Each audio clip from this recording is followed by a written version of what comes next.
মানে আমরা যা দেখে থাকি এই যে ইসলামী ব্যাংকগুলোতে যেটা ঘটে সেটা হলো দেখেন ফান্ড বেসড, তাই না? ফান্ড বেসড তাদের উদ্দেশ্য থাকে ডিপোজিট কালেকশন, ডিপোজিট টার্গেট থাকে, ডিপোজিট আনেন, হ্যাঁ, গ্রাহকদের এই যারা এমপ্লয়ি, হ্যাঁ, অফিসার, তাদেরকে ডিপোজিটের টার্গেট দেওয়া হয় এবং তারা ফান্ড কালেকশন করতে ব্যস্ত, তাই না? ফান্ড কালেকশন হলে তাদের প্রমোশন হয়, তাদের বোনাস হয়। কিন্তু প্রকৃত মুদারাবা বিজনেস বেসড হবে। বিজনেস বেসড হবে। বিজনেস বেসড যদি হতো তাহলে এমপ্লয়ীদের এই যে টেনশন, ডিপোজিট কালেকশনের যে টেনশন, সেটা থাকতো না। তারা বিজনেস নিয়ে ব্যস্ত থাকতো এবং এটা তারা জব স্যাটিসফ্যাকশন থাকতো। কিন্তু ব্যাংকারদের বর্তমানে কিন্তু জব স্যাটিসফ্যাকশন জিরো, জিরো থেকে আরো মাইনাস লেভেলে চলে গেছে।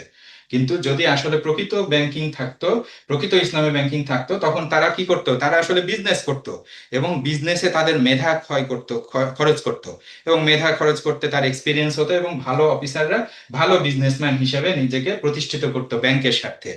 যার ফলে তারা তাদের জব স্যাটিসফ্যাকশন থাকতো। আজকের ব্যাংকারদের যে অবস্থা সেটার জন্য এই ফান্ড বেসড এই মডেলটা দায়ী, যেটা হলো সুদী ব্যাংকের মডেল। তারপরে রিটার্ন মাইন্ডসেট।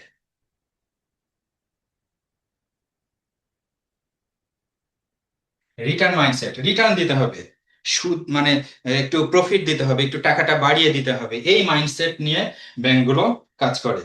কিন্তু কিন্তু কিন্তু হওয়া উচিত কি ছিল? রিক্স মাইন্ডসেট, রিক্স মাইন্ডসেট। কারণ দক্ষ ব্যবসায়ী হতো, তাদের এক্সপেরিয়েন্সড ব্যবসায়ী হতো এবং সেখানে রিস্ক ম্যানেজ করতো। এখানে হলো ক্রেডিট রিস্ক ম্যানেজ করে, রিকভারি ম্যানেজ করে, তাই না? তারপরে ডিপোজিট টাইপ, পুরো ব্যাপারটা হলো ডিপোজিট টাইপ। কিন্তু হওয়া উচিত কি ছিল? পার্টনারশিপ।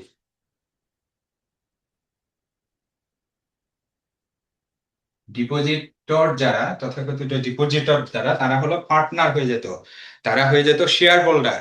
এবং শেয়ার হোল্ডার বা একজন বিজনেস পার্টনারের যে সম্মান, সেই সম্মান তারা পেতেন। ডিপোজিটররা সেই সম্মান পায় না, তারা শুধু ওই টাকাটা ফেরত পাওয়ার নিশ্চয়তা পায়, তাই না? তাহলে এটা কি ইসলামী ব্যাংকিং হলো? আর একটা হলো সাইকোলজিক্যাল সেফটি।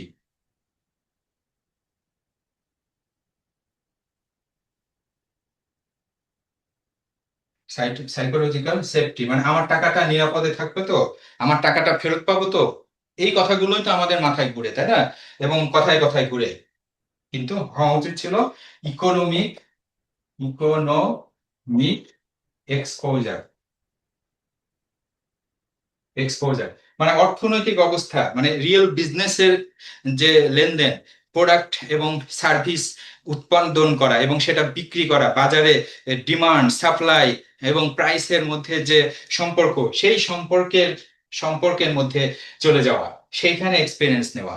এখানে লোনের মধ্যে আমরা চলে গেছি, আমরা হলো চলে গেছি হলো এই যে ফান্ড বেসড রিটার্ন মাইন্ডসেট এবং ডিপোজিট টাইপ এবং সাইকোলজিক্যাল সেফটি, যে নিরাপদ আছে কিনা, এবং নিরাপত্তার জন্য দেখেন যে আমার ইন্স্যুরেন্স আছে, হ্যাঁ, ফেরত দেওয়ার জন্য।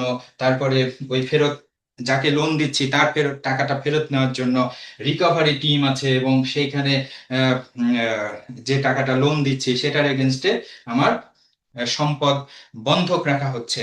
মানে সেফটিটা ইম্পর্টেন্ট, ফেরত পাওয়াটা ইম্পর্টেন্ট, রিটার্ন পাওয়াটা ইম্পর্টেন্ট। তো এই হলো আমাদের অবস্থা। কিন্তু প্রকৃত মুদারাবায় কি থাকবে? বিজনেস বেসড হতে হবে, রিস্ক মাইন্ডসেট থাকতে হবে, পার্টনারশিপ হতে হবে এবং ইকোনমিক এক্সপোজার হতে হবে। এইটাই হলো মুদারাবা, এটাই হলো ইসলামিক ব্যাংকিং। এইটা কি আছে আপনার ইসলামিক ব্যাংকিং এ?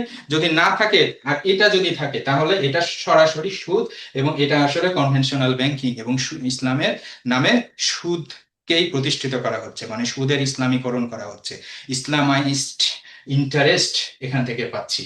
এটা হলো যে তথাকথিত মডেল। এই মডেলে ইসলামী ব্যাংকিং কখনো সম্ভব না। তো পার্থক্যটা আমরা বুঝতে পেরেছি। আমরা কি বিজনেস আর